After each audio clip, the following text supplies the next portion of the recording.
السلام علیکم ورحمۃ اللہ وبرکاتہ۔ میرے پیارے دوستو، ایک مرتبہ ایک شخص کی بہن بیمار ہو گئی۔ وہ اپنی بہن کی عیادت اور دیکھ بھال کرتا رہا، لیکن آخرکار بیماری کے چلتے اس کی بہن اس دنیا سے رخصت ہو گئی۔ اس کے بعد اس کی بہن کو اس نے دفنا دیا۔ جب وہ اپنی بہن کی میت کو قبر میں اتارنے کے لیے اترا تو اس کے جیب میں سے ایک دیناروں کی تھیلی اور کچھ ضروری سامان قبر میں گر گیا۔ حضرت عمر بن دینار کہتے ہیں، وہ شخص نے مدینے کے علماء سے پوچھا کہ کیا اسے قبر کشائی کرنی چاہیے یا نہیں، اسے قبر کھولنی چاہیے یا نہیں۔ علماء کرام نے جواب دیا کہ اسلام میں میت کی بے پردگی کی اجازت نہیں ہے، یعنی قبر کھولنے کی اجازت نہیں ہے، لیکن بوقت مجبوری اشد ضروری کے تحت قبر کشائی کی جا سکتی ہے، قبر کھولی جا سکتی ہے۔ چنانچہ اس شخص نے اپنی بہن کی قبر کھولی تو اس نے ایک عجیب و غریب منظر دیکھا۔ اس کی بہن کی قبر میں آگ دہک رہی تھی۔ وہاں موجود لوگوں نے استغفار پڑھتے ہوئے ان لوگوں نے اس قبر کو دوبارہ بند کر دیا۔ اس کے بعد وہ شخص اپنے گھر لوٹا اور اپنی ماں سے پوچھنے لگا کہ میری بہن کا اس دنیا میں اعمال کیسے تھے؟ ماں نے کہا، جب وہ مر چکی ہے تو اب کیوں اعمال پوچھ رہے ہو؟ لیکن جب اس نے بہت زیادہ اصرار کیا تو اس کی ماں نے بتایا کہ تیری بہن ایک تو تاخیر سے نماز پڑھتی تھی، یعنی کہ جب وہ اذان ہوتی تھی وہ سستی کے مارے بیٹھی رہتی تھی یہاں تک کہ وہ اگلی نماز کا وقت ہو جاتا تھا، اس کے بعد وہ اٹھتی تھی اور نماز ادا کرتی تھی۔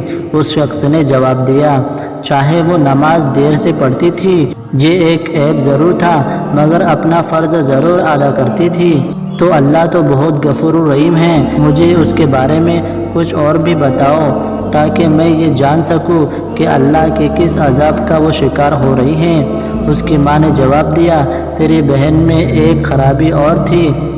وہ عیب یہ تھا کہ جب پڑوسی سونے چلے جاتے تھے، یعنی سونے کے لیے دروازہ بند کر دیتے تھے، تو یہ جا جا کر ان کے دروازے پر کان لگا لیتی تھی اور ان کی باتوں کو سنتی تھی، ان کی پوشیدہ باتوں کو معلوم کرنے کی کوشش کرتی تھی۔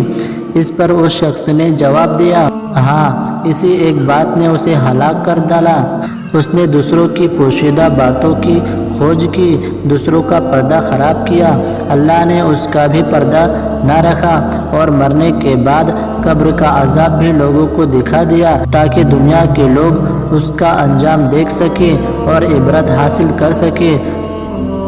تو دوستو، اسی طرح کا ایک دوسرا واقعہ آپ کو سناتے ہیں۔ وہ حضرت علی بن مدینی جو کہ ایک جلیل القدر محدث امام بخاری کے استاد ہیں، انہوں نے بیان کیا ہے کہ جب میرے والد صاحب کا انتقال ہو گیا اور میں اللہ کے فضل سے حافظ قرآن تھا، میرا یہ معمول تھا کہ میں روزانہ والد صاحب کی قبر پر جاتا اور قرآن پڑھ کر انہیں ایصال ثواب کرتا۔ ایک مرتبہ رمضان شریف کا مہینہ تھا تو سحری کھا کر فجر کی نماز کے بعد روزانہ کی طرح میں والد صاحب کی قبر پر جا کر تلاوت کرنے لگا تو اچانک بازو والی قبر سے عجیب عجیب آوازیں آنے لگی۔ جب پہلی مرتبہ یہ آواز آئی تو میں ڈر گیا اور خوف زدہ ہو گیا۔ میں ادھر ادھر دیکھنے لگا مگر اندھیرے کی وجہ سے مجھے کچھ نظر نہیں آیا۔ جب میں نے آواز کی طرف کان لگایا اور غور کیا تو معلوم ہوا یہ آواز قریب والی قبر سے آ رہی ہے۔ ایسا لگ رہا ہے کہ میت کو بہت خوفناک عذاب ہو رہا ہے۔ بس کیا تھا، میں پڑھنا بھول گیا اور خوف کی وجہ سے میرے رونگٹے کھڑے ہو گئے۔ میں اسی قبر کی طرف متوجہ ہو کر بیٹھ گیا۔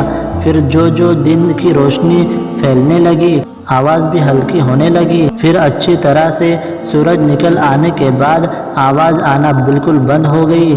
جب لوگوں نے آنا جانا شروع کیا تو میں نے ایک آدمی سے پوچھا کہ بھائی جان، یہ کس کی قبر ہے؟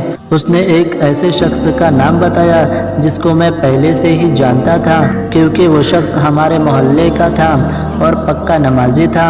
5 وقت کی نماز باجماعت امام کے ساتھ پہلی صف میں پڑھتا تھا اور نہایت ہی شریف آدمی تھا، کسی کے معاملے میں دخل نہیں دیتا تھا۔ جب میں اس کو پہچان گیا تو مجھ پر یہ بات بہت گرا گزری کہ اتنا نیک آدمی اور اس پر یہ عذاب کیوں ہو رہا ہے۔ حضرت علی بن مدینی کہتے ہیں میں نے سوچا کہ اس بات کی تحقیق کرنی چاہیے کہ اس نے ایسا کون سا گناہ کر دیا تھا جس کی وجہ سے اسے یہ عذاب ہو رہا ہے۔